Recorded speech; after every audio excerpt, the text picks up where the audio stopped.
This episode of our podcast is brought to you by Doulaban Insurance. If you live in Ontario, Canada, and are looking for the best price and coverage for your Tesla, give Doulaban a call at 1-855-385-4226 or visit their website at doulabaninsurance.com/Tesla. Snow? What is snow? This white stuff that falls. I don't know what you're talking about.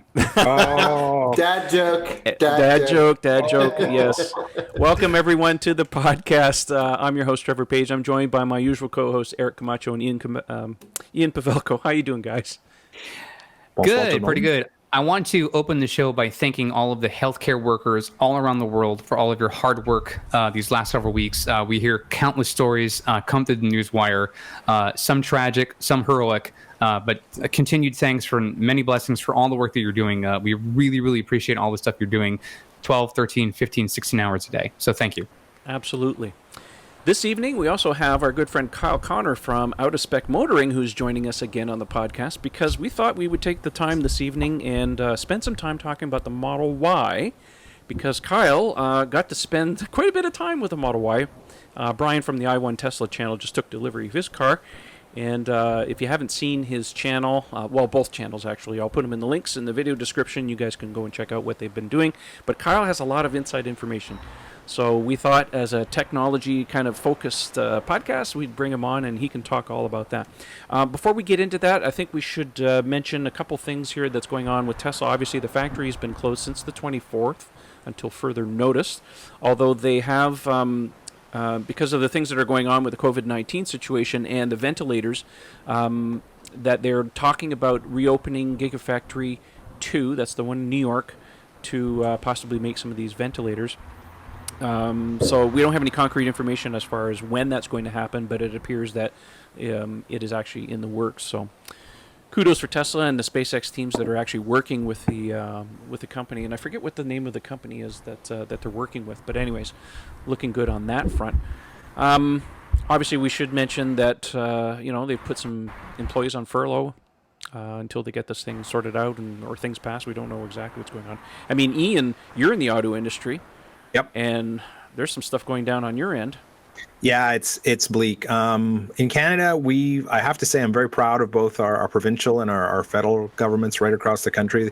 The action has been swift. It took a little while to get started, but now they're really dropping the hammer on this, and they're working hard to really stem the expansion of this thing as much as possible. Here in Quebec, we've been on official province-wide lockdown since Monday. It was a little unclear, in the auto industry what was expected of us, because their repair centers are considered essential service, but really it's stemming down to only for emergency vehicles, as it should be at this stage. So even my business, we're officially closing down as of tomorrow night, and we're going to be at least on a 2-week shutdown. Some of us are still working remotely wherever we can, as is the case with a lot of companies. But yeah, no, I think we're taking it super seriously here, and I really hope it has an effect, and I'm glad to see other places are doing the same. It's really what has to be done. I know it's painful in the short term, it's hard on everybody, but I think if we go through a lot of pain now, we'll avoid a much longer period of pain in the future. That's my best hope for everyone. Yeah, I've noticed quite a reduction in traffic, because there's literally a big street that runs right here by my office, so it's been very quiet. Gives me an opportunity to do some filming and some recording on some stuff that I've been meaning to get to, because life gets in the way of things. But now that my wife is working from home until further notice, creative juices are flowing in some respects. How about you, Eric? How are things going on your end? Well, I work from home all the time now. I was doing it telecommuting for the majority of the week. We could work from home, but now it's full-time being here at home. Our business has re-strategized how we're going to manage things in the era of COVID-19. We're still pushing through. We're still trucking along. Our first and foremost priority is everyone's health. So making sure that they can stay home if they should. Should stay home if they can. Thank you. So it's, I think mentally it's good that we find time, like my girlfriend and I, we get a chance to get out of the house. We go for a walk. Even if it's just to get the mailbox, just kind of take the time just to spend 10 minutes walking back and forth. It's good to just get out, get some fresh air, not sort of be surrounded by the same things 24 hours a day. We rest in every morning, which is nice to sleep in and not have to worry about waking up to an alarm. So there are some benefits. We have our cats, so we pet them, we cuddle with them, which is always very comforting. So it's a process, and like Ian said, I think he worded it so well, which is we're hoping to stave off the worst by doing what we have to do now. We know this is not our new normal as far as permanence is concerned, but it is important that we strictly adhere to those that are telling us stay home, to wash your hands, not touch your face, to adhere to those guidance that comes, especially from the medical community, who is really at the forefront of this fight. And they're learning as they go. We hear stories every day of just, what your symptoms and what medications you're taking, what are you eating. The more information that we know, the better it is. But we have fewer victims, so people tend to stay home. So it's an adjustment for a lot of companies, and we hear all the stories of people who are furloughed, laid off, whatever it might be. And hopefully those that have lost their jobs can gain some stable work sometime very soon, whether it's like us working from home or if it's some other medium. But it's hard to stay mentally positive when there's so much terrible news going on. But every once in a while, you need just to kind of treat yourself, and it's good that we're able to do that in some way or form or another. How about you, Kyle? How you getting along down there? Well, being in North Carolina, we're typically behind on things. However, we are officially now in lockdown in our area. And I always typically stay in the little Kyle Connor bubble. I'm in my little pod and I go places, but I typically, I work from home remotely all the time. So I have a few contracts that I do as my main job, but it's a good time to be in the YouTube business as well. So basically all I do now is I work at home. If I need to go to my office, there's no one there. I just get in my car. I'm out at the office. We have 600 acres with no one around. Sometimes I stay there. Sometimes I come back. So I'm not really around a lot of people. Brian and I made a plan to quarantine together for Model Y, which worked out very well. Very nice. And no better place to quarantine than a racetrack. So we had a good time with that. Awesome. I should mention that we have quite a number of viewer and listener questions because I sent out a tweet earlier today asking for questions because Kyle was going to be on the show. So I want to say thank you to everyone for submitting those questions. Some of them during the course of the conversation with Kyle might be answered, but if they're not, we'll get to them a little bit later in the show. All right, so let's turn this over to Kyle because you spent some time with Brian's Performance Model Y. And you had it on a lift, and you guys did a bunch of videos. So I'm going to leave the floor to you and let us in on all the little secrets. Because just to reiterate very quickly, when I was in Vancouver, I had a chance to meet someone who worked at Tesla. Can't say who. But they did tell me that there were a number of improvements in the Model Y over the Model 3 where they made sense. And the other tidbit was some of those will come to the Model 3 and other vehicles in due time. So having said that, what can you tell us about the Model Y that's really cool, Kyle? Well, I'll start off with sort of how we got access and this whole thing went down. So Brian, who is another North Carolina Tesla YouTuber, it's really he and I have sort of we pump out a lot of videos in the area. He's in Charlotte. I'm in Raleigh. So he called me. He's like, Kyle, I'm getting the first one in Charlotte. I'm like, I'm getting in the car right now. Let's go. I'd be the same way. Right. So, benefits of working remotely, I was flexible in that regard. So we jump in the car, we rip over to Tesla. We film a mock delivery on the car. We have to sort of get everything done. We end up leaving it there for the night for really no big reason, but we stayed overnight in Charlotte, had a good time with some friends from college. Got the car the next day and instantly went for a range test on the vehicle. And by a range test, what I really ideally wanted to do was to full charge the car to 100%, which we did, and drain it until it didn't want to move an inch. And this is the way we can see total battery capacity with minimal heat loss. We only got the car down to 20% before we ran out of time, so I had to extrapolate the data. I have a whole video on this. I saw that. It's very good. I like it. Did way better than I expected. I didn't think anyone would be interested, but I might do some more efficiency testing with cars now because people are interested in that kind of thing. Mm-hmm. So basically, it's the same Model 3 pack capacity, and it follows the same charging profiles. I cannot say what is inside, though. Is it the new million-mile battery thing? As far as I can tell, all signals point to it just being the identical pack that's in that car right there in a long range thing. Yeah, what I thought. The million-mile battery thing, to me, that's pointing to Cybertruck and maybe a refresh on some of the other cars. But I did watch that video on the range test, and I thought it was incredibly efficient car, considering that it's, I mean, less aerodynamic than a 3. I mean, given that it's an SUV and it's heavier. Yep. And it's a performance car. Well, that was the crazy thing, is that it's the 21-inch wheels. We weighed the wheels, so there's 68 pounds on the back with tire, Wow. and 64 pounds on the front. So these are some meaty, big. So like this poor Model Y has to lug these things around all the time. Like I just feel bad for the axles on that car. But they're shaped in a way that's so much more aero than the Model 3 Performance 20-inch wheels. I agree. Yeah, those are the ones that were on that red static model at the original Model 3 reveal event back in 2016. And it was funny because, I mean, they took a patent on it. Actually, all 3 designs have a patent on it. And then they just kind of went dark on us. And then here they are in the Model Y. I think they look really sexy. I think a lot of people like them.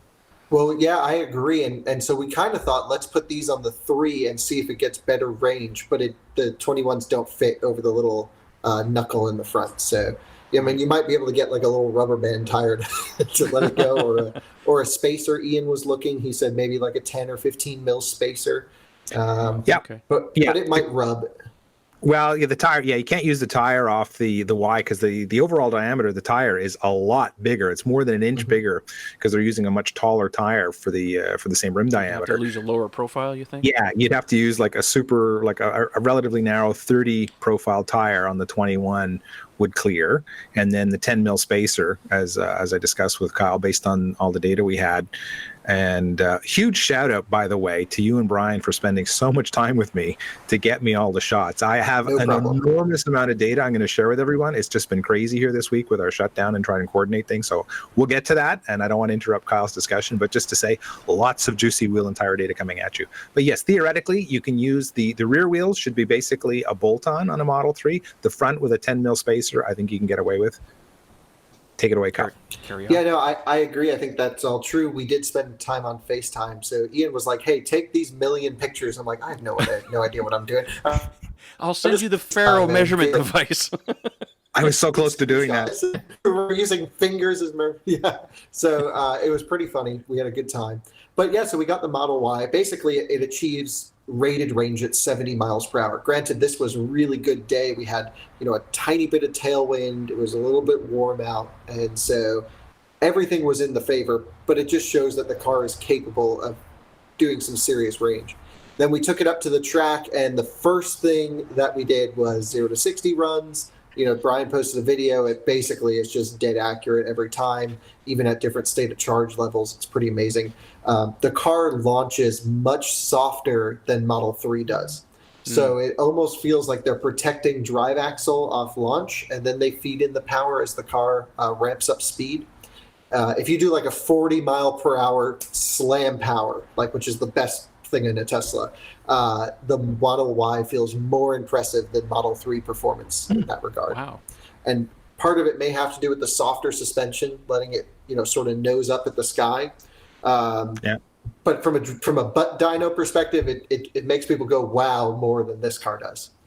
Any significant differences in the suspension setup? Yeah, well, the whole front suspension's completely adjusted, at least that tall piece. Ian can speak to it better than I can. But from a driving feel, the car drives differently. There's no question. One, it's naturally softer, even with the 21s. However, the steering is the weirdest part to me. I actually don't like the steering on the car. So, in Model 3, especially when you compare to S and X, that first little bit of steering angle does a lot, right? So it's tighter, which is fine. It's good. But people who are intervening with autopilot in Model 3, they can sometimes go too far. And Alyssa almost crashed my car once and put it into a fishtail because the steering was so tight. And so I had to reach over from the passenger seat and correct. The Model Y is worse than that. The Model Y is super, super twitchy at speed. Fine on the track. It's great for that. But for just cruising down the highway, I was a little disappointed. I figured it would be as such, but I just don't prefer it for my tastes. And that's not a setting in the steering from comfort to sport, is it? All that does is just adjust the weight. Doesn't adjust the ratio at all. Right. Yeah. So it's definitely. I have a theory about that. I'm assuming that the rack is basically taken straight from Model 3. It probably has longer tie rod ends at the end to accommodate the wider track of the Y body. But if you put a super quick ratio steering rack into a vehicle that's much taller, I have a funny feeling you're going to get this strange, very twitchy feel to it. You know, it's not like with the lower more CG. body roll. Yeah, so I think it just wouldn't exaggerates. be surprised if it's the same ratio. That could certainly play a role or be the whole thing. I also think that maybe something extending or adapting that steering for the Model Y had affected it. I noticed it on the 18-inch and 21-inch wheels. So it was a little odd. Not a huge deal. I mean, I certainly got used to it, but I would say that was my biggest negative about the car overall. Other than the back not being completely flat and coming to a sharp end, it slopes like a BMW X6 for aerodynamics. I just wish it was flat so I could put more dogs in it. But that's that was just a little. You can't fault them for doing that. I'd prefer range, honestly. But yeah, great car. The other first impressions I had, I guess I'm thinking back to it. The seat height is. The seat itself is just mounted on these risers. It's not. So yes, the car naturally is higher off the ground, but you're higher in relation to the cabin. So I actually really preferred it. I've been getting in and out of my 3, so I have Lyme disease, and it really just makes my muscles kind of hurt a little bit. It's not a huge deal. It used to be bad, but even now, getting in and out of my 3, I'm like, oh, I wish I had the Y to just slide over. But I don't think it's as much of an upgrade to like switch from a 3 to a Y. I just think if you're buying a new one, in most cases, you just buy the Y. Yeah, I think for North American markets, I mean, the Y is just going to be, probably the car to really get. It's the car. There's no other Tesla that's better for 99% of situations. Yeah. Now, since you had the car on the lift, you had a chance to look underneath and poke around, find anything interesting? Yeah, well, we actually did a whole live stream with Brian on the lift, but we had been under it before. Originally, we couldn't find the little speaker. Oh, there goes Alyssa with the dogs. We couldn't find the speaker, the Riveted sound. That was mounted all the way over underneath the passenger side, like right next to where the tire would be. So that was an interesting mounting plate. Other than that, the plastic underneath is certainly stronger than Model 3. There's some foam underneath Model 3, like this felt material. Yeah. This Model Y did not have any of that. Hard plastic? Is that what you're saying then? It's all hard plastic, yep. Okay. So it seems like it would be able to handle some rock scrapes and stuff. And we did take the car off-roading, quote unquote. I mean, it's really like, driving through a grassy field. And Brian and I will both have videos out on that tomorrow. But we were able to test the off-road assist and some rock hits, and there was no damage whatsoever. Oh, nice. And not really hits, but just scraping the bottom of the surface. So I was impressed. I think the car would definitely benefit from some extra skid plates, though, for protection. I would agree, yeah. So we'll probably see Mountain Pass or someone come out with stuff like that at some point. Yeah. And, since you had it on a lift, and the other question, of course, on everyone's minds is this whole underbody manufacturing technique with the cast pieces. Any evidence of that? Yeah, you can actually see it super easily if you just jack up one side, pull a back wheel off. You can see the whole subframe is completely different than Model 3. I mean, side by side, it's a world of difference. And it's almost like, well, are they going to start making the 3 like this? Because this is such a good idea. I imagine not, because all the stuff's already in place. But, I would agree, yeah. I think they really made a lot of technical strides from manufacturing with Model Y. Another thing that is really mind-blowing to me is this solid glass roof. I mean, Model S has this, right? Yeah. But it's got to be bigger in Model Y. It's certainly got much more of a curve to it. And it's super impressive when you get in there. It's the nicest thing ever. I know, it is really nice. I mean, I was at the Model Y delivery event. Unfortunately, I made the mistake of sitting in the front. That was a mistake because it's basically Model 3. I should have sat in the second row. And I know Kim and James, who were with me on the ride, hi guys, were after the ride. I did a live stream, and you guys can look back on my channel to see that. But their impressions were that the glass roof, even at night, was super impressive. Yeah, And, Brian camped in it, and he was able to take a video looking at the stars through the roof. The biggest thing I'll say is the back seat is definitely the most impressive seat in the house. We were able to compare back seat size from 3 to X to Y.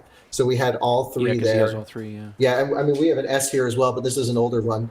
And the back seat, comfort-wise, the 3 had the best seats to sit in from a cushion standpoint. The X had the really cool door thing, but that personally, that kind of bugs me. I mean, my best friends had an X. We've lived with them. I think the Y had the most amount of space, is what I'm trying to say. When you sit in there, most noticeably, the battery pack is much lower to the ground than in Model X, so your knees aren't in your chest as much. And so it even felt that the door was a little bit farther, like I had more elbow room. Super impressive, although I will say the downside is the back seat bench itself is like version 1 Model 3 bench. So it's not comfortable at all. It's quite firm, and you kind of just sit on top of it like a bus bench.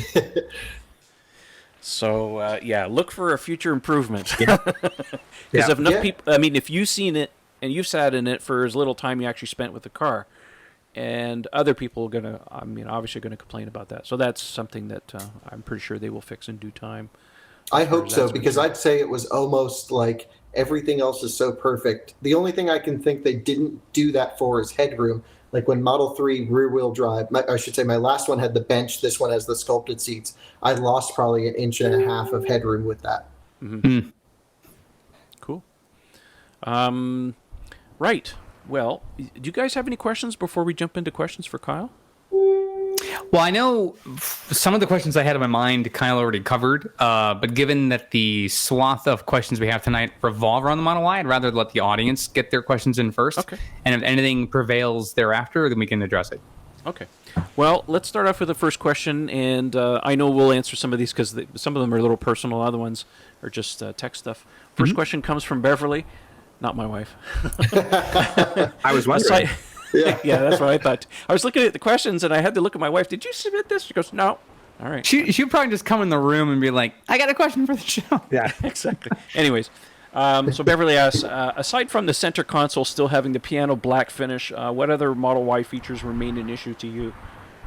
I guess, I don't know. Is that pointed at me or anybody? Yeah, the piano black thing is still annoying. I don't know why Tesla It's kept... awful. I know, it's awful. And I just wish... Franz, if you're listening, please, for the love of God, stop it. So you stopped it on the Model on the Model X. You stopped it on the Model S. What is with this piano black thing, man? You guys got this fetish. Stop. I think so. They got the Chrome delete part right because now we're using. That's a fashion thing, right? Remember, well, I'm saying, and we're not. They're not using Chrome delete. We're not calling it Chrome delete. They're obviously not using it it's now. Black trim now. They're just because if it doesn't have Chrome in the first place, it's not a delete. Right. They're replacing it. What I would wish they did, and I know this sounds kind of crazy, I wish they didn't have the wood anymore. In my car, because of the warm climate, the wood has been splintering, and I reported this to Tesla service. They ended up replacing the part. They actually had the wrong part come out. They said, we'll contact you. They never really did, so I have to get on them about that. Now's not the time. They have more important things to worry about. Yeah. But to me, especially with the number of products that are designed to cover that, I would think they should go away from that. It's the only thing that always felt out of place with that car, because there's nothing else like it. There's no other wood. There's nothing else. It's just that. That's the one thing. I don't know what the appeal is. I would agree with you in the sense, because remember, if you go back in the day when we originally saw the Model 3, the one that was drivable, that they actually took people around in, the silver one, had the premium white interior. So that's kind of what we got accustomed to. And eventually when we saw the black interior and went to the wood thing, like the wood thing doesn't really bother me. I have a white interior and my trim is white, so what do I know? But Elon get the... signed yours. Yes. Well, no, that was me being facetious there. But I get the appeal of wanting to cover it up in a lot of ways. I mean, doing the carbon fiber thing obviously is very popular. Yeah, I don't know. I think it's just a fashion thing. And in due time, it just gives them something to change, because they've changed the interior features and color combinations on the S and X a number of different times. So I would see in some ways a refresh of a Model 3 when the time comes. It's not a matter of if, it's a model when. it's it's obviously going to do something to change that. The wood, as far as I'm concerned, take it or leave it. But God, you got to do something about that piano black. All right, moving along here. Next question comes from Steve. How does Model Y ride compare with the Model 3? Ideally, comparison between default tires, 19-inch Ys versus 18-inch 3s. So, Kyle, you kind of alluded to that. Right. I mean, I've gone from 20s to 18s. I've put a bunch of different wheels on. I think you can determine a car's natural suspension feel regardless of wheel and tire combo. Mm-hmm. Also, Teslas tend to require such high air pressures for range and weight that you really don't get as much of a benefit, going down to a smaller wheel for ride purposes. It's definitely better, but it's not as big as a normal car just because you're running 45 psi. Car itself, though, is smoother. It's definitely floatier. Like on the highway, it sails along. It's no Model S or X with the Raven suspension that blows it away. It still has a mid-level price point suspension, I would say, like a Model 3. For example, if I drive a Toyota Corolla, the Model 3 drives better than a Corolla.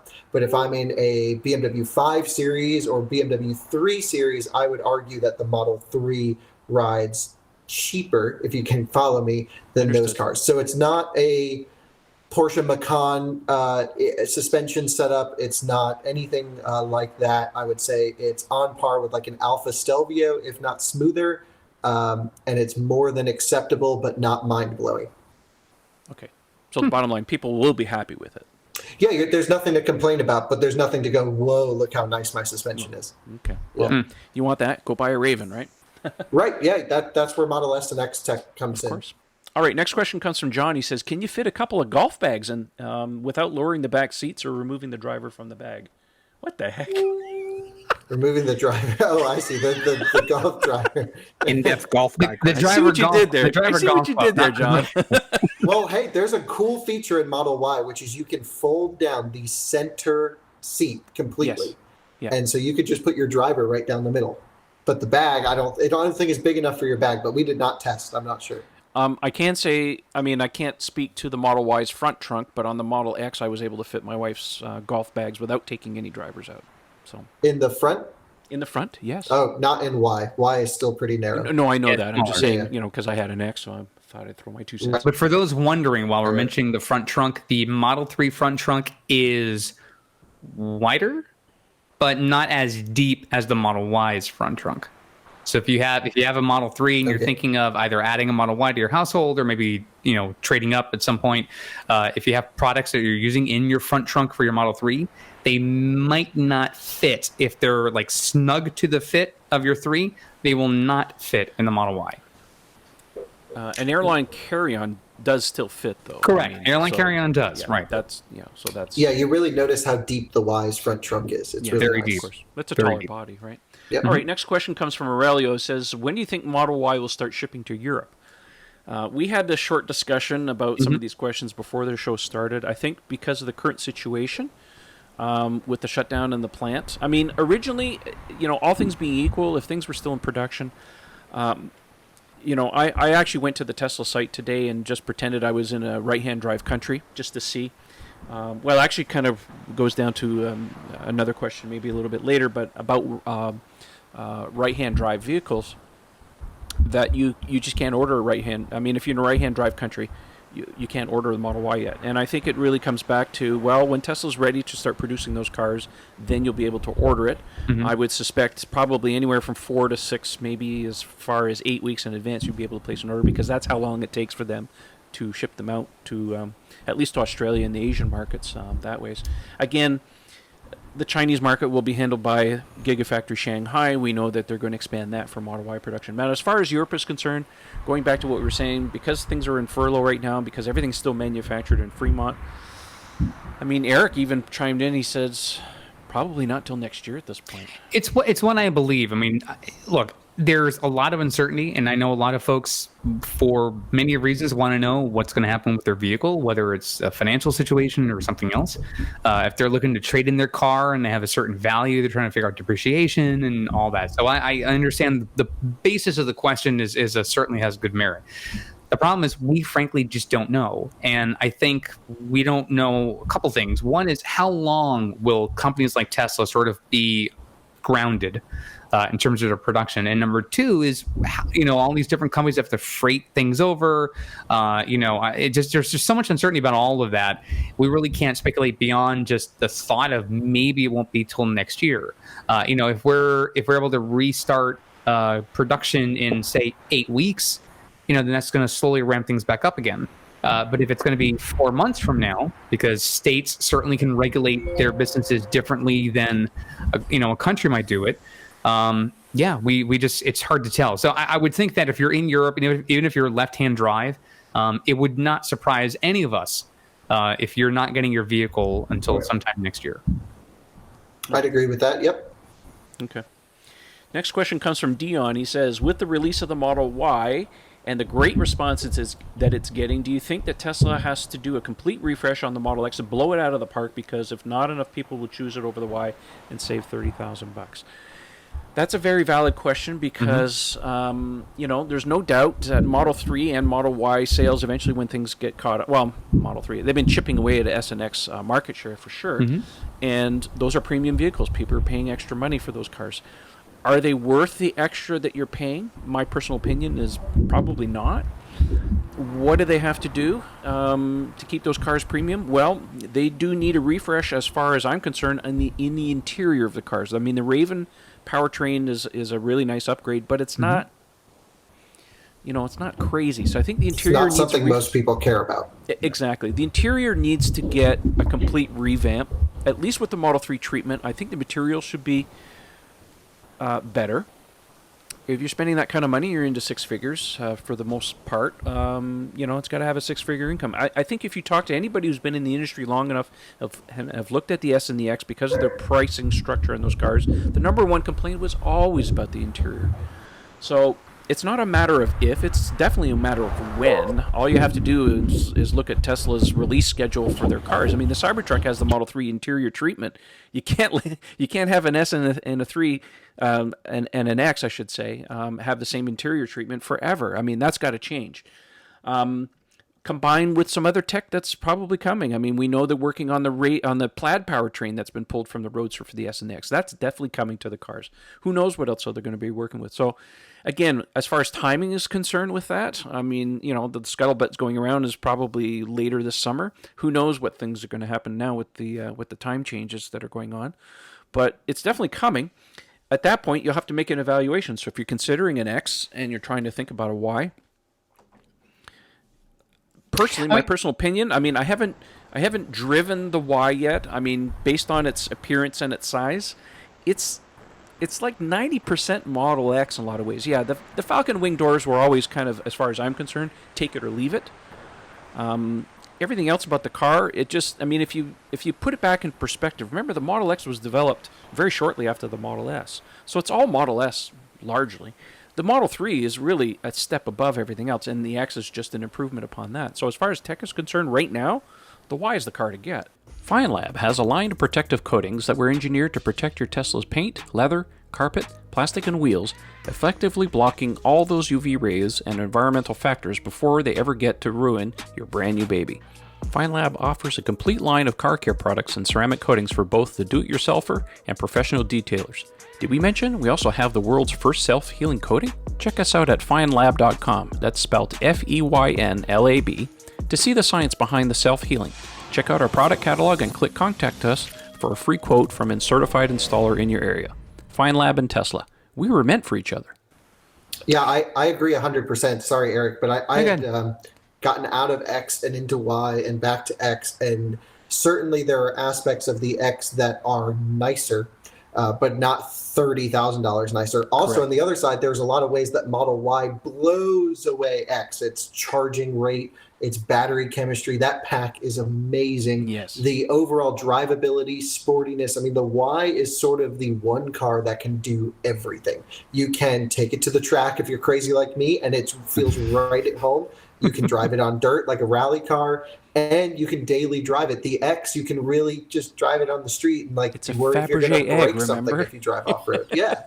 So the Y, like if I get one, I'm turning it into a full blown rally car with a cage, and we're doing Targa Newfoundland and a whole bunch of stuff. Woo-hoo, Yeah, woo-hoo. Ian's coming with. It'll be a good time. I'm so in. All right, I am count so us in. We'll be there. My quick thought on that is a couple things. One, there are still some legacy drivers that don't like the interior of a 3 or a Y. They want the traditional dashboard. They know the technology is going to be a little bit different. But if there is going to be a segment of the auto driving population that if S and X go by the way of 3 and Y, you're going to lose that segment of owners because they're not willing to make the leap to single screen, no major console. They don't want that. And I But know here's that the good news: you'll have Rivian, Lucid, You're Taycan, right. And used Model S or X. And you're right, and we're seeing that segment as well. But again, it's at some point like you're going to find vehicles that can't get software updates anymore because their MCUs are too old or whatever. Right? We know there's going to be some limitations to those legacy vehicles. Mm-hmm. The other side of that is we often find ways of comparing vehicle to vehicle to see what makes them comparable to their predecessors or unlike anything we've seen. And we know, I think I've said this before and many of us have agreed, which is the Model Y is almost as if Model 3 and Model X had a child, right? There's Absolutely. components of each car that you can tell is in that Tesla DNA very omnipresent. However, to me, the Model Y is a unique segment of the auto market, which is these smaller SUVs, these comp SUVs. And there are some people who still like traditional larger sized vehicles. We know that Ford has essentially scrapped all of their passenger cars except for the Mustang, but their focus has been on heavy duty trucks. And there's a reason they know that because that's where the market is for Ford. We see the same thing from other auto manufacturers that stick with a certain kind of vehicle design. So I think a lot of the points that you brought up, Kyle, are spot on correct, but I still think there's a large audience out there that would look at the Y and the X and still go to X anyway because it suits their business needs, their camping needs, their travel needs, whatever it might be. And for some people, especially for the older segment, the Falcon Wing doors offer a benefit of simple egress and out of the car. So that's something that they also focus on too. Like, is that easier for my dad to get in than it is for the Model Y? And I think for some people, there's might just be one feature that might go, that could be the difference maker. And it might be worth to them $20,000, $30,000 difference. But I also think that as we invoke the interior design that Trevor's talked about just on the show and many times before, yes, that might bring the price down because if you have less stuff in the car, the price might also come down by a little bit. Not to beat it to death, I'm going to add one last thing. Yeah. Y has bling. It is by far the blingiest Tesla. And for a lot of people, that's a big thing. I mean, it's such a rolling tour de force as far as the technology goes, or as Trev, as you said, or as Elon said, it's the Fabergé egg. Mm-hmm. So it just has that status about it. People just love watching the doors. They let the whole music show with the Trans-Siberian Orchestra thing, and like just all the cool little details that it has still really does it for a lot of people. So I think it'll continue to sell in gradually smaller numbers, but to that crowd, you can't beat that. There's no other car in the lineup that has that. It's a lovely car to drive. Yeah, it's rolling jewelry. It's just got all this glitz about it, And the used market is enormous for S and X. I mean, there's tons of owners now going, hey, I got a 2014 Model S, I got a 2016 Model X. Like that buyer's market is still a very agile and energized market. Mm-hmm. I'm telling you, in Saudi Arabia, in Dubai, in all these places, they're buying X's. That's it. End of story. Wrapping them chrome, gold, whatever. That's the car down there. I guarantee it. All right. This one is for Kyle. This question comes from Curtis. He says, Eric from Tesla Inventory, good friends of ours, confirmed that there is a cabling and perforated underside panel for the pedestrian warning system, but no speaker in the Model Y.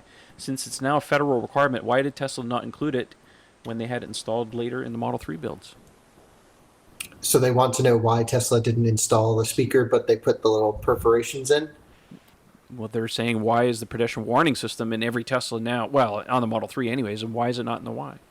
Oh, I honestly was under the impression that it was just software not turned on. We had not looked underneath upside that speaker, so I was unaware that there was no speaker underneath I actually know exactly what he's talking about because I did watch Eric's thing, and he had pulled the front trunk liner out, and you can see the grill where the speaker sits, and there's no speaker there. Interesting. Well, I am not an expert on vehicle code or laws for market, so no idea. I'm sorry. I'm so happy it doesn't have it though, because that thing annoys me every time I back up.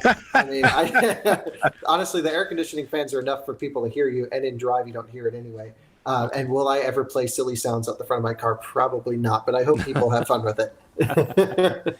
I'm used to mine now. It doesn't bother me, but I did do a video. It's easy to unplug if you don't really like it. But Right, anyway. I saw that video, and I've just been too lazy to do it, but I will get around to it. Yeah, it's super easy. Just pull a couple of push pins in the right liner and just reach in, pull it. Well, I wonder if in the early production models, because of the way the law, when it takes effect, that that vehicles now being produced aren't subject to the law yet, so they might be allowed to produce them without the speaker system. Could but be. But Yeah. when it comes to like once that cutoff, I think it's in October. Like once that cutoff date happens, Correct. then they have to have it. But I think for now they might be able to get away with it because it's not required by law to have it. I could see that being a possibility. Absolutely. I can tell you that's definitely the case. It's only when that date comes. I thought it was hard September, but it could be October. Whichever it is, it's this fall. Yeah. And I think it's based on your delivery date. Like if they may say, hey, here's our production schedule based on when this VIN might deliver. At some point, they're going to go, okay, we're going to put them in every car from that point forward. Guaranteed the wiring harness has the plug. They just haven't put the speaker in. Yeah, sure. They just haven't put the speaker in. It is weird Yeah. though. I mean, Yeah. Yeah, it seems Alright, silly next- that they do 3 for so long and not put it in Y. Yeah, it's Wait, funny Tesla because- just changes things without notice? Come my on. car was my car was an early September build of last year, and that's like September 1st is when they started putting those speakers in. And sure enough, it was there. But yeah, I don't know. All right, next question comes from Ben. He says, does the Model Y feel larger on the inside than a Model 3? Is it worth it trading in for a 3 for the Y? Do any of you remember what the standard range Model Y was priced at? Let me talk about the size. Oh, sorry. Please go ahead. No, please. I was going to say, I know you referenced this earlier in the show, which is if you're buying the vehicle for the first time, go for the Y. But if you have a 3 and you're thinking about going for the Y, it might not be worth the change. There are a few use cases where Y makes a lot of sense. It just depends on like the depreciation of your 3, what the numbers are going to look like. Right now, used car market is in the tank because of COVID. The other thing is that we have going for us is Model Y will always be there. So I don't think you need to rush to switch right now. Spend some time with the car and you'll be able to order one for any time going forwards. The original price of the standard range Model Y was $39,000 US. They're not making it yet. Remember, early Model 3s, $35,000, never happened for at least a year. Yeah. Model Y is going to be the same thing. I mean, you have to remember, Tesla's modus operandi is always build the higher end profitable cars first, and then when they get production costs and volumes up, that's when they will introduce the cheaper cars. So even though you could originally place a reservation for standard range Model Y, you still can't order one yet. So that's coming. Let's see here. Next question comes from Greg. He says, since Model Y has the heat pump now, how much range is it expected to lose in the winter? We know Model 3 loses 30 to 50%. Are we expecting much less, say 5%? Also, I really hope this heater unit for the radar helps in the snow, but looks like we won't get most of it likely until next winter. Great show as always. Thank you. Thanks, Greg. Well, there's a couple other things here, because obviously we didn't refer to the radar heater, which was originally found and tweeted by our friend Green the Only on Twitter. So in the wiring harness diagram, and I don't know where he got it, but there's definitely a heater element for the radar. Now, this is something we've talked about many, many times, because all of us who have to deal with snow know that when snow builds up on the front nose of a Refresh S, X, or 3, or any car with a radar, you lose traffic aware cruise control and many functions of autopilot. So, and we've been saying this for many times now, that some kind of heating element is needed on these cars. Even Elon alluded to the fact that, maybe we should add one. Well, here, lo and behold, at least on the wiring diagram, it shows that. So, unfortunately, there's no retrofit unless your car has a wiring harness, and I don't see evidence of that on the other cars. It's not retrofittable. So can anybody speak to this heat pump situation? No, we know heat pumps are more efficient than a resistive heater. I did a video on the fact that they're doing something a little extra. You can watch that. I'm not going to get into it. But how much range loss are we actually going to lose over this? I don't know. I think it's too early to tell.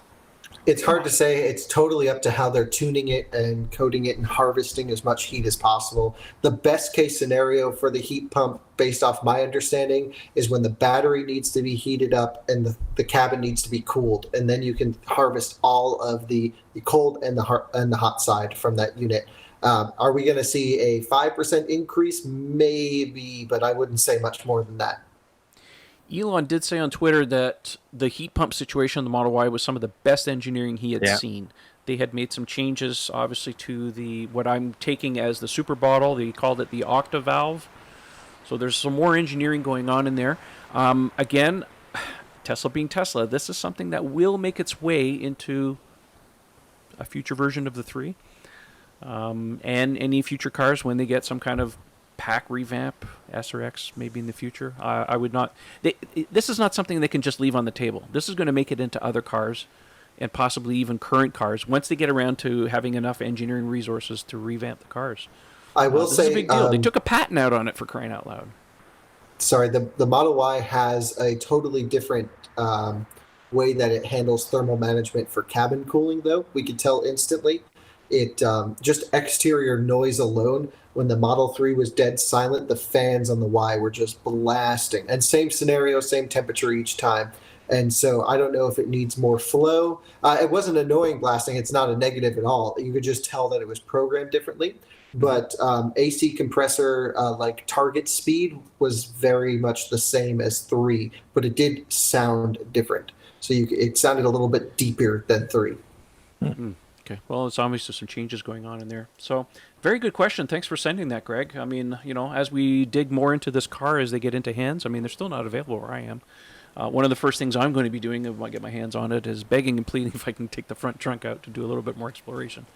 Just throw one more thing on there. A lot of people don't appreciate that a big chunk of your range loss in the winter is not just cabin heating, but the fact that the battery pack has to heat itself because there's a lot of loss. Yeah, so I mean, even if you had like a significant improvement in efficiency due to the heater, that's going to heat the cabin, that battery pack still has to stay warm. So I don't think you're going to get anywhere near a 30% improvement. But I'm with Kyle, like 5 or 10% sounds about right. Remember, it's the same pack as the 3, so I don't think there's really internal changes necessary for that vehicle. It's all ancillary things that they've built into the car, their improvements. Mm-hmm. Let's see here. Next question comes from Kim. Considering the Tesla Performance Track Mode V2 update, there's a slide option to control the regenerative braking from 0 to 100%. Once it's at 100%, did you notice any difference from the regular regenerative braking? Well, Kyle, since you've played with it. Yes, 100% is significantly stronger than normal regenerative braking. I think the target for normal regen is 0.2 Gs, and this is closer to 0.3, 3.5. So it, when the battery can accept it, it's like it really slows down. Really? But that was the case with track mode version 1 as well. You Correct. just got so much more regen. So it's not stronger than track mode version 1. The whole slider thing, there's very few cases where I could see, maybe aside from snow, where you wouldn't want that at 100%. A lot of drivers reached out on I did a whole video in depth on track mode V2, drifting around, showing how you can understeer, neutral, and oversteer the car. A lot of drivers reached out and said, hey, doesn't it feel weird to blend the regen on the accelerator pedal and then modulate the brakes? The answer is at first, for any electric driver, yes. But that comes with time. So I've spent a lot of time with EVs on track where I just love the regen. And for the most part, you're just going full power to hard brakes anyway, and it's very unintrusive. Okay. Good to know.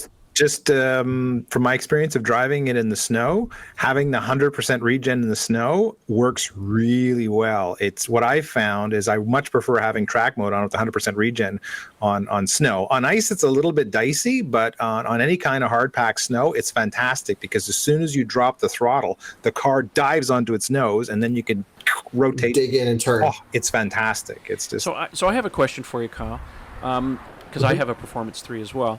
When you turn on the track mode, and there's that button in there that says overclocked cooling system? Overclock compressor. Yeah, overclock compressor. What does that do exactly? So basically, the AC compressor is limited at a set speed for longevity and wear and tear. And I actually got mine to go into this overclock setting. And when you click this, it just bumps it up what sounds like another 1,000 RPM or so.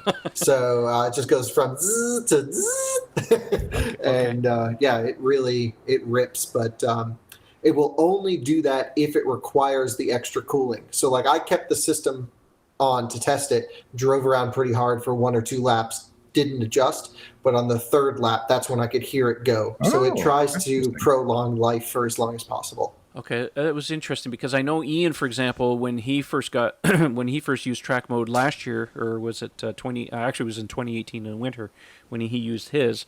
Ian, your complaint was, well, why do we need these fans to be running at like minus 20 out? It makes me insane. Like the car is struggling to keep the pack warm. We need winter track mode. It's like, well, that's the thing. There should just be battery thermal management, yes or no. Do you want to overclock that, yes or no? Or do you just want to do 2 quick skids and then leave it?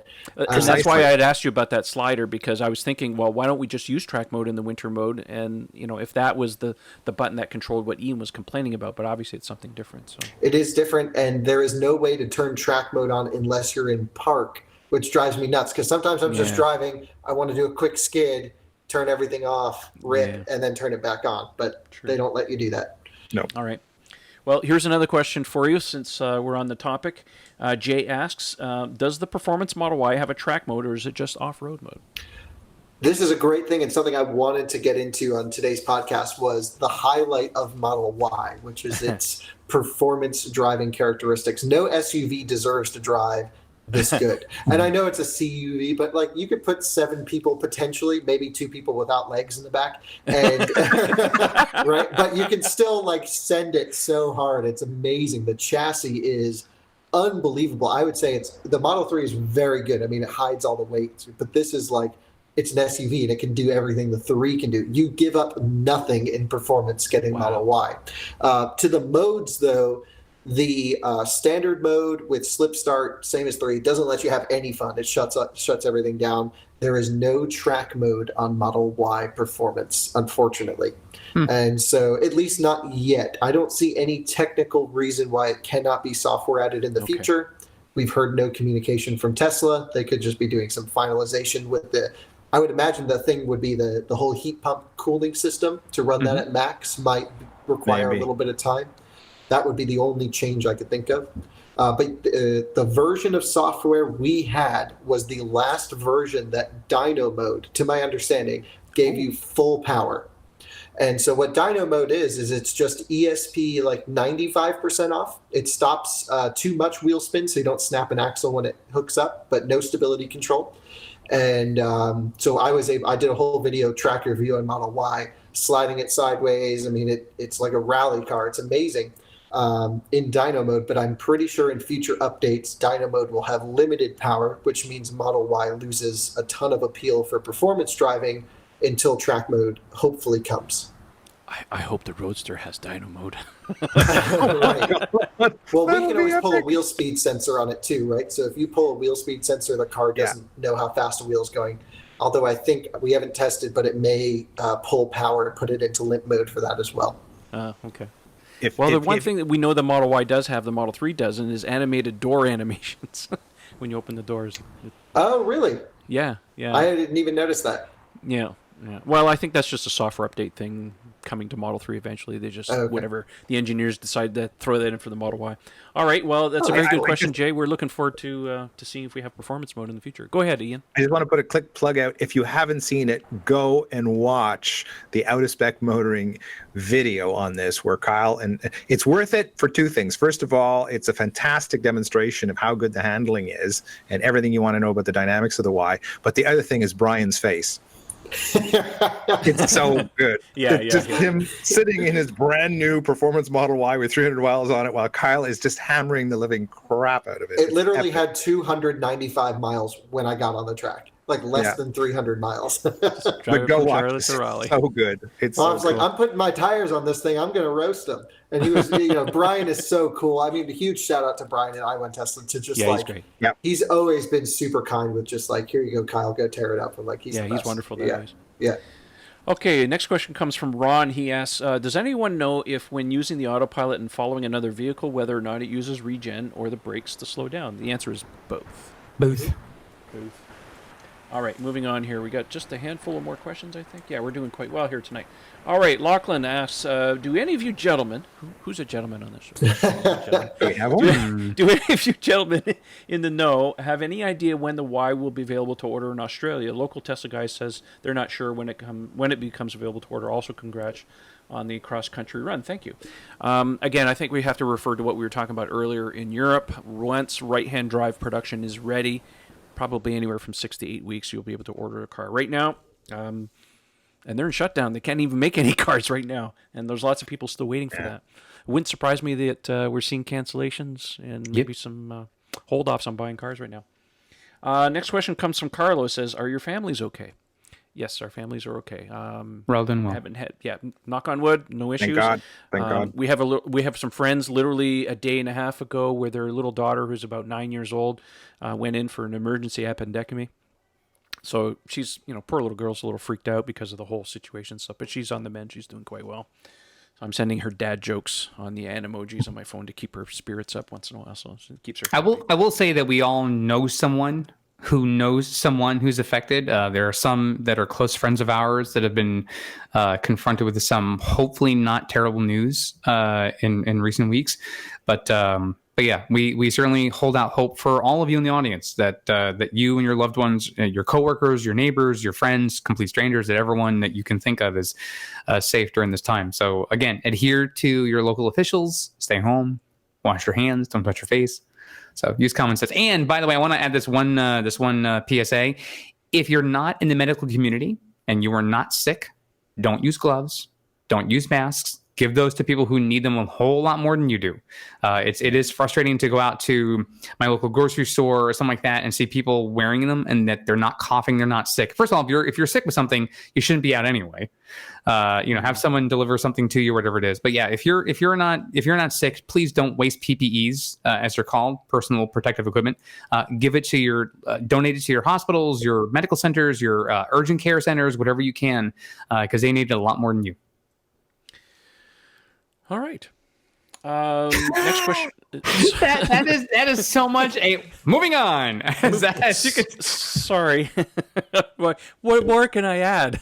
I know. All right. We're down to 3 questions here. The next one comes from Rich. He says, does the Model Y frunk have any of the bag hooks similar to the Model 3? Nope. No. They stopped doing that. My neighbor literally just took delivery of his SR Plus Model 3.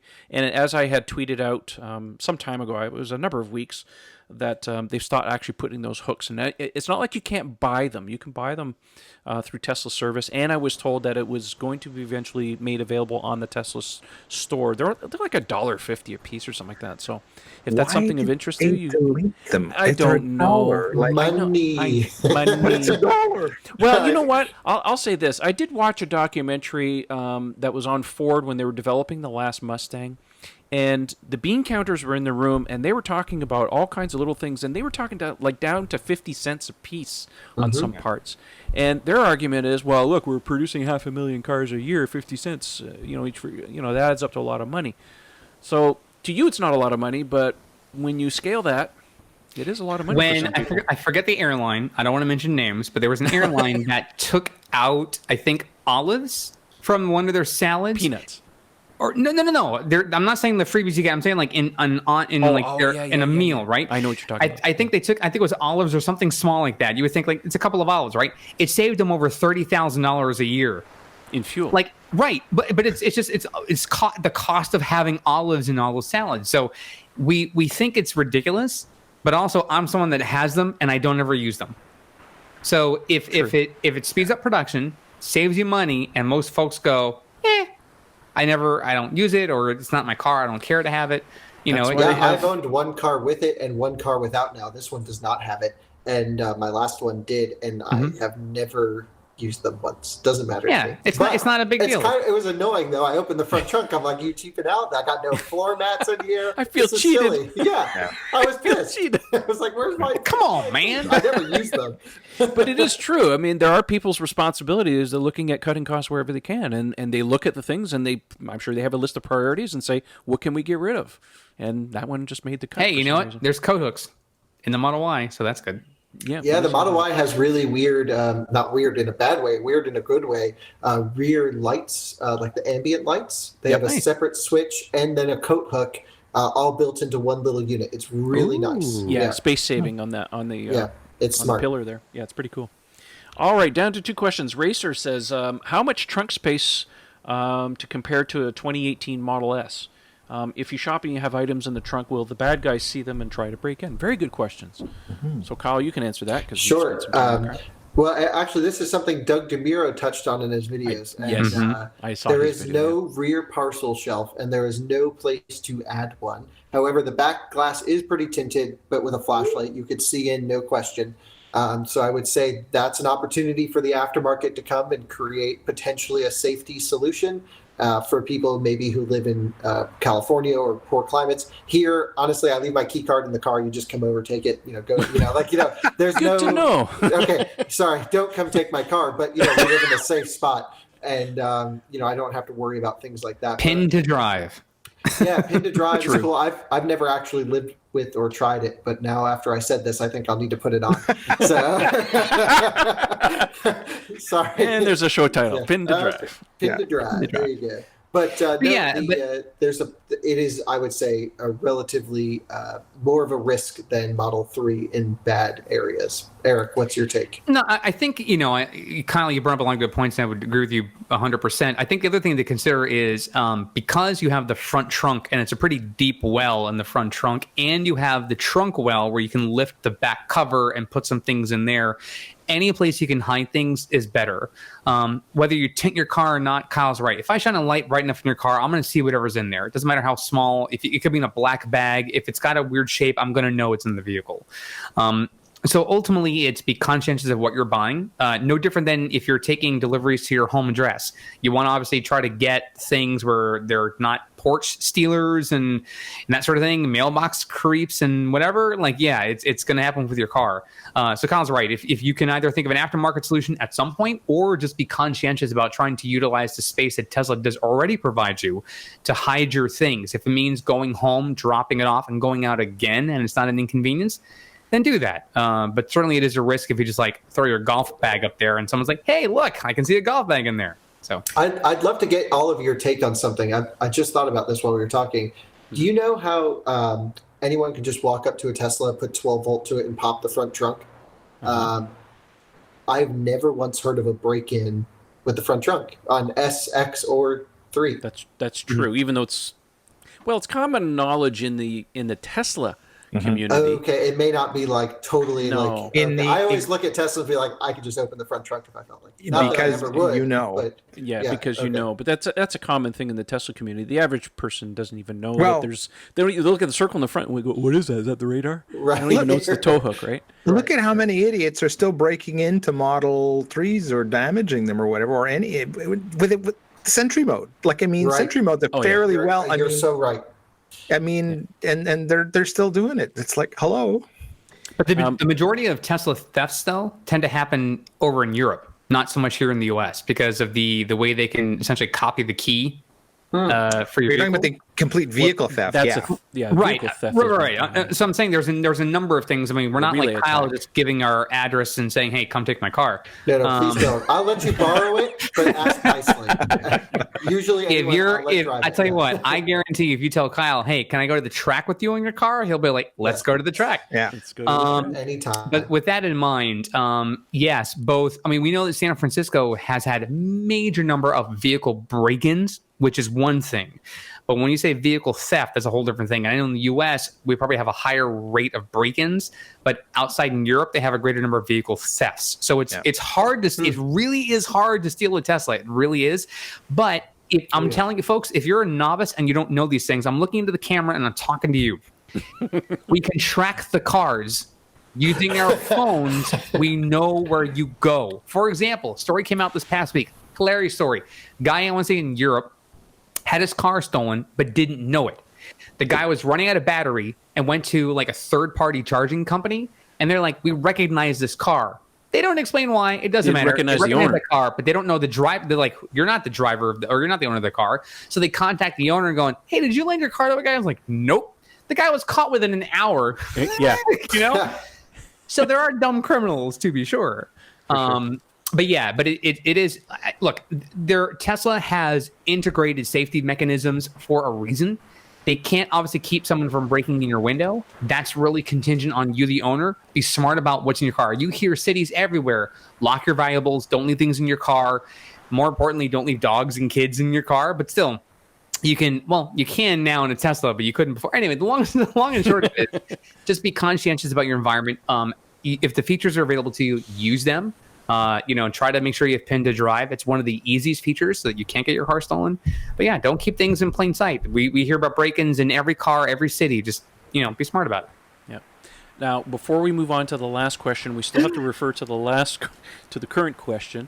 And this is for Kyle, since you have a Model S that's a pre-April 2016, judging from the nose cone on the front of the car. Can you answer his question? How does the trunk space on the Model Y compare to a 2018 Model S? Yeah, well, so trunk space is the same between this and a new one. The only one where it's different is on the executive rear seat option, which do not fold down. But yeah, I actually owned a 2018. No, maybe I owned a 2017. I owned basically a facelift Model S as well. Okay. It's the S is bigger. You don't have as much height, but you still have more length. Okay. So yeah, S is still bigger. But I think the Y is a better overall car for most people. Okay, good to know. Can't beat the X, though. I guess not. You can't beat the X. That's true. But I think the Y is a better... I would buy the Y over the X. But yeah, right. I agree. Cargo space, X. Yeah, I think most of us would, but I think based on your needs, if you need a lot of cargo room, the Model X cannot be beat, period. I think it bears to mention, because what they're making in the Model Y right now is still only the 5-seat variant, not the 7-seat. If you see a lot of these videos where they talk about that second storage space there, that cover that lifts up, that's where the seats are going to go. So you're not going to get that if you buy the 7-seat variant, so just be aware of that. The Model X is exactly the same way. 5-seat variant has that same cover and 5 or 6 inches of storage space. If you buy the 7-seat variant, you don't get that. So don't get in your minds that you're still going to have that storage space. So I would. Speaking of the 7-seat configuration, do we think they will be forward-facing, which we are all under the impression, yes, or they are rear-facing? No, they're forward-facing. Okay. I was in the Model Y prototype last year at the reveal event, and it had the 7-seat. Yep. They were small seats. They're for kids. The front seat, the bench seat is on sliders in that variant, so you'll be able to push it forward, much like you do in the 5 or the 7-seat variant of the Model X with the bench seat. Same thing, same arrangement, but not for people, for kids. So right, it's for small kids, tight. I would imagine. I mean, you could put adults in the back of a Model X, but I wouldn't want to do a long road trip because it's not comfortable. Forget about a Model Y putting adults back there. Let the record show that Mr. Page does not consider kids people. I was thinking the exact same thing. I wasn't going to say it, but he said it, and I'm like, come on, man. Soylent Green is people. It's made out of people. All right, last question of the evening comes from our friend Pierre. He says, do you know if the Model Y has the same final drive ratio as the 3? Now, Pierre is a very technical person, okay? Yes, Pierre's the engineer who gave us a hand at the test track there at Transport Canada, who used to work there. He knows his stuff. So, yeah. Yeah, we may not be able to answer this, but we'll ask the questions anyway. So he's asking, do you know if the Model Y has the same final drive ratio as the 3? If the Model Y is equipped with tires having 6.5 increase in diameter, then the ground acceleration force should be reduced by 6.5% if the electric motor torque is the same as the Model 3. Told you it's technical. I agree with him on that. And this is a thought of mine. Originally, I had thought, okay, I had a couple like, what's going on? Because the cars are hard acceleration off the line. So at first I thought, did they go 2 permanent magnet motors because they can't get the giant shove off the line? But no, we checked it in the screen. It's got an induction switch reluctance, blah, blah, blah thing. So then this is a good point. Final drive. The efficiency, because you don't have to work the inverters as hard at speed, or I should say losses with traveling at speed, as well as the off the line not being as strong, would indicate that there could potentially be a final drive change. Now, I had inched the car on a hill to try to see if I could feel any cogging any different than Model 3 or Y, and the answer was not noticeably. So I'm not sure. Well, all good to know. That brings us to the end of the question. So if you guys want to throw anything in here. Yeah, I could talk about off-road assist because we played around with that. Please do, because people want to know about that. Yeah, so we have videos launching. I guess when this launches, you'll see them up on InsideEVS has I did a full comprehensive road track and off-road typical car review for them. Good. And then Brian has a whole in-depth video going up on our soft roading experience. It wasn't, we did have a wheel in the air, but nothing crazy. And basically, from what off-road assist does is it delays the accelerator pedal massively, so you get more travel before it gives you a lot of torque, so basically more opportunity for the tire to hook up with the ground. And it also significantly decreases traction control, so if you're in sand or snow and you want that wheel spin, it lets you get more of that than slip start. Like way more. It also doesn't compensate for oversteer as much, but on the track it made very little difference. So actually we did a 0 to 60 in slip start and it was the same. Or sorry, 0 to 60 in off-road mode, excuse me. Any evidence of differential locking or tighter? No, or anything like that? they're probably open diffs, but you can tell that the ESP system is responding to one wheel spin, so it can clamp the brakes. It can send 50% of the power to the other neat. wheel. So ESP has done this for a long time in cars, and Teslas do it as well. Like we did a whole video off-roading Model X last year. We had this thing in mud, like over the hood. Like we were crazy off-roading it, which we'll do with Y eventually. You got to drive them like you stole them, right? So. Well, we're going to have fun with the Cybertruck. Everyone needs to bring their Cybertruck to the track, and we have 7 miles of off-road trails, and we're just going to do Cybertruck in the mud. We'll make our own obstacles. Yeah, we'll do a whole day. YouTubers. I will throw steel Cybertrucks. balls at it and see how it does. Yeah, let's do it. We'll come up with a whole bunch of I'll stuff. bring the sledgehammer too. The Franz Right. nest. But yeah, it responds to that one wheel in the air situation so much quicker, like a half a wheel rotation, and it's already clamping brakes. So I was very impressed. Very cool. Well, glad to hear that. What's with your experience with the car? Is there something that, in terms of performance handling, you mentioned a couple things earlier in the show, but there's something that really stands out that you wished was an improvement over the Model 3 that they really didn't do a great job on? Nothing other than the steering, I think, is probably the biggest thing. The brakes are always going to be a limitation just because the cars are heavy. Again, I have to mentally barricade myself. I'm on a track almost every day. I'm not the typical customer.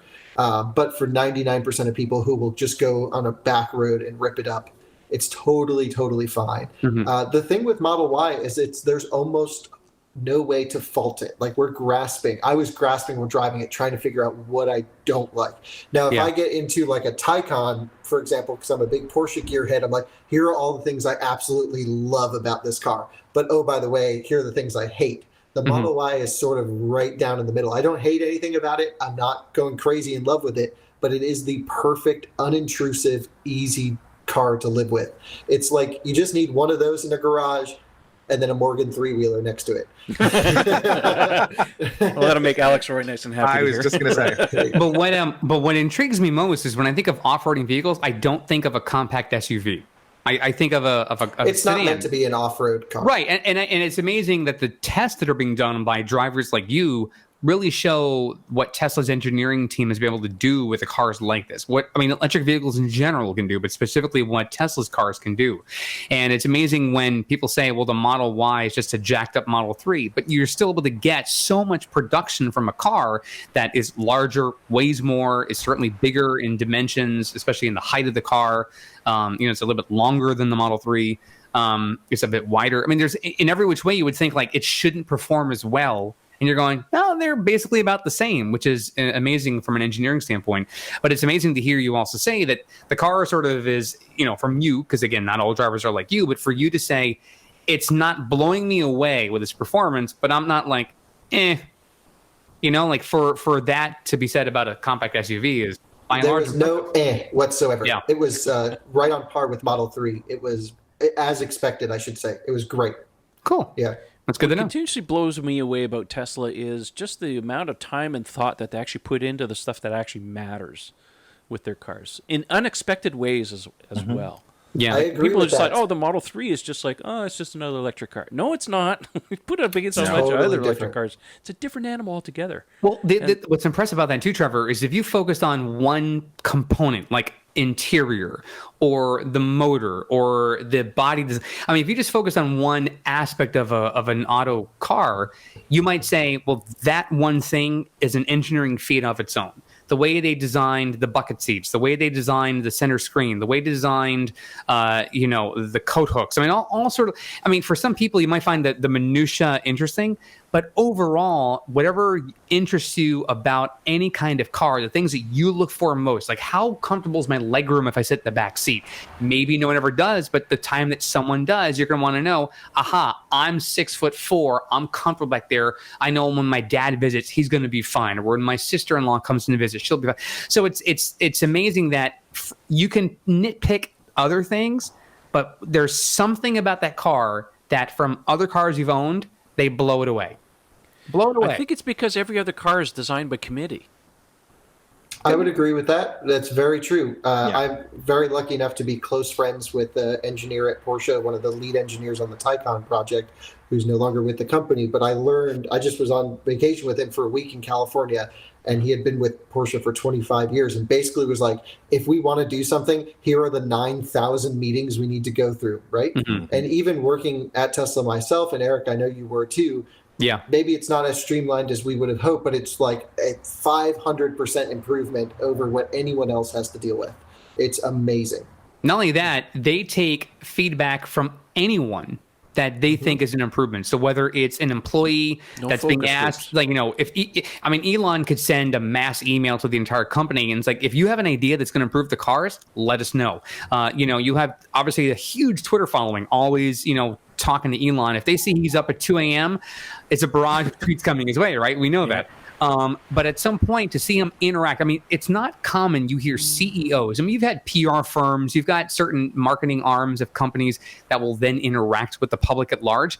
Elon's talking to you directly, and he might go, yes, we'll work on that, or absolutely, that's a priority, or it's on the list, or that's he will take things that seems like common sense, like we should be able to fix that, and whether it's a release that comes in the next bug update, or if it's going to be something that is going to be part of the next major batch in the fall, he's taking that feedback and giving it to whichever team can do it and getting it done. And if it's software related, that might come around in a matter of hours. He's remarkably good at taking constructive criticism too. Yeah. Which is hard to do for a lot of people because, listen, we spent a lot of time designing this thing. How dare you criticize my product? Well, not only that, absolutely. and they don't have to listen to their Tesla owners. They don't have to listen to the public to do anything, but they're doing it because they know that there's a large number of cars on the road. That's your test audience. It's tell us how we can make improvements to the car. You guys own it. What can we do better? And if it's something that's not going to require a lot of money other than just time and engineering work, then okay. Let the programmers do their thing and beta test it. Next thing you know, it's a wide release. All good things to know. Well, I think we're coming to the end of the show. And since, Kyle, you are our special guest this evening, you're allowed to plug whatever the heck you want. Last time I said go out and drive your car, so that still stands this time. Although now I do feel obligated to say, obviously I'm working as the video director at InsideEVS now, so we're going to see a whole line of plug-in hybrids as well as full electrified vehicles tested across many different ways. So if you guys would like to see anything, please tweet at InsideEVS video ideas, things that you think would work. We'll have Model Y video full review launching soon. If you can make that a good one, that would obviously help my position. So thanks, guys, very much. And thanks again for having me on the show. I always love coming. Oh, thank you. Always lovely to have you on the show, Kyle. For sure. Your knowledge is very much appreciated. And one of these days, Ian and I will take you up on that track invite. Oh, hell yes. Oh, yes. Please, you got to come anytime. It's not very far. It's a day drive. The day the border opens up again, I am so there. We'll have to make that happen. Yep, that's great. Very good. Eric, since we're signing off, why don't you go next and let people know where they can find you? Sure. You guys can find me on Twitter. The handle is ECFix. That is ECFIX. Once again, thanks to all the medical personnel that are out there. You guys are doing the Lord's work right now. And if you do happen to go onto the forum, at TeslaOwnersOnline.com. If you have any questions on Model Y, there's a very, very active forum on there. Now, I can tell you right now, I am not part of that active forum because I have other responsibilities that I do on a daily basis. But very oftentimes, we tend to get questions asked in the podcast that we've answered before. So we certainly recommend. There's a great search feature. It honestly is one of the better search features of forums, period. I don't care if you have a forum that you find on Reddit or anywhere else. Like, it's one of our better search forums. Search the forums. You'll probably find an answer, because people like Ian and Kyle and Trevor are on there actively answering questions. Our friend Michael Teslatundi is on there a lot. So chances are you might be able to get your answer more immediately rather than waiting for us on a Thursday night to answer it for you. That's true. But the forum is a great resource. Tons of new content. There's posts all the time. Do it. Bookmark it. Create an account. Donate, Patreon, whatever. Do it. It's all free. It's awesome. America thanks you. Thank you. Ian, the man below me. Yes, well... That sounded wrong. He's right here. Yes, that's open to interpretation, that statement is. Sorry, the Brady Bunch thing happened. That's okay. It's all good. For those of you listening, you have to watch the video to understand, right? If you're watching this on YouTube, you're fine. If you're listening to this on the podcast, you're going to go, wow, you guys are really close. People are like, I have questions. So yes, you can find me on Twitter at Ian Pavelko, Tesla Owners Online. The handle is Mad Hungarian. And now that I've been waylaid and will be working at home for the next couple of weeks, I might actually have a little more time to spend on the forum. I mean, I always, if somebody pings me, I always answer the question. So if you direct message me either on Twitter or on the forum, I will be there for you. But I'm going to try and be a little more active in the forum threads and catch up on some of the things that are going on. And I'm going to drop a huge bomb of a thread on everything we've learned on the wheel and tire situation for Model Y, courtesy, of course, of our friends Kyle and Brian, who are so generous with their time once again. So keep an eye out for that if you have wheel and tire questions about Y. And finally, if you're looking for some fine Tesla wear, we have, of course, the Evolve Wear shirts that are still available on Teespring. I am way behind on producing the Cybertruck shirt. I promise you that's coming. Again, now that I have a smidge more time on my hands, maybe I'm actually going to make it happen. So keep your eyes open for teespring.com, Evolve Wear, Mad Hungarian. Find it there. Link will be in the video and the podcast description, as always. Well, that leaves me. You can follow me on Twitter. The handle is Model 3 Owners or Tesla Owners Online. Just search for that. So I'm very active on the forum. It's Trev P. I want to say thank you to our 3 sponsors. Those are the guys at Doulaban Insurance, Fine Lab Ceramic Coatings, and the great guys at EvanX who make fantastic Model 3 and S and X, and who knows what else they're going to come up with accessories. So check them out. Oh, one more thing, too. A little bit of a PSA. Our friends at GetJeda, who make the wireless charging pad and the hub, they've just started taking orders for the Model Y hub because the arrangement of the USB ports is different in the front. There's going to be a little extra surprise in there for you guys. But you can head over to GetJeda.com. You can actually order that. They tell me that they're going to be shipping in May. So those of you who have a Model Y and wants the USB hub, that will work with the built-in charging pad, or you can use their charging pad if you'd like. So that's available now. I'll put a link down in the video description. You guys can check that out.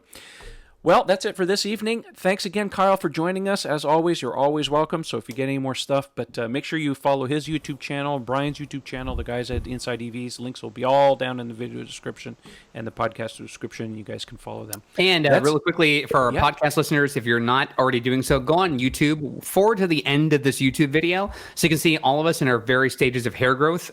Kyle is like Wolverine stage 9. I'm like 3 weeks ahead of you guys. Yeah, right. Kyle's got the full thing. Mine looks like I've gone through puberty for 10 years. Ian shaved his yesterday. Trevor shaved this morning. So we're all. I'm like at werewolf. Like my stat is loading. I'm at 9%. My facial hair literally has its own social separation. So it's yeah. And before we finish up, I'd just like to make one last thing. None of these questions, or none of really the topic of today, wouldn't have been possible without Brian Tesla's car. Yeah, so absolutely. Thank you very much to Brian for lending me Model Y. Yeah, yes, big appreciate time. That. All right, that's it for this evening. We'll catch you next one. Thanks for watching and listening. See you later. Bonsoir tout le monde. Hasta la pasta. See you guys.